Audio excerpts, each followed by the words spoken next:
संजय राऊतांनी गुवाहाटीला येण्याची तयारी केली होती, मात्र माझ्यासह सर्व आमदारांनी राऊतांना विरोध केला। शिवसेनेचे माजी आमदार शहाजी बापू पाटील यांचा मोठा गौप्यस्फोट।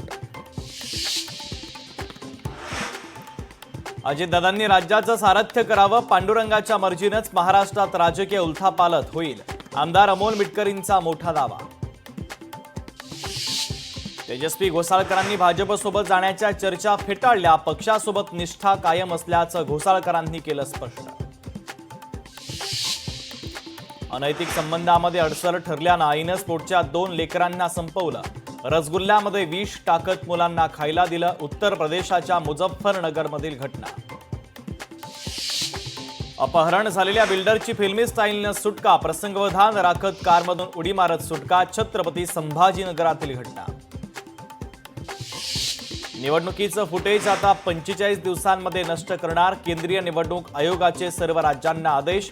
फुटेजचा गैरवापर होत असल्याच्या भीतीनं निर्णय। ज्यांच्याकडून उत्तर हवं आहे तेच पुरावे मिटवत आहेत, याचा अर्थ ही मॅच फिक्सिंग आहे। राहुल गांधींचा निवडणूक आयोगावर हल्लाबोल। इस्रायल इराण युद्धासंदर्भात भारताचं मौन चिंताजनक, भारतानं आता स्पष्टपणे बोललं पाहिजे। भारताच्या भूमिकेवर काँग्रेस नेत्या सोनिया गांधींची जोरदार टीका। धाराशिवच्या तांदुळवाडी शिवारामध्ये पोलिसांकडून शेतकऱ्यांवर लाठीचार्ज, पवनचक्की अधिकारी आणि शेतकऱ्याच्या वादामुळे पोलिसांकडून लाठीचार्ज, गर्दीला पांगवण्यासाठी लाठीचार्ज केला पोलिसांची माहिती।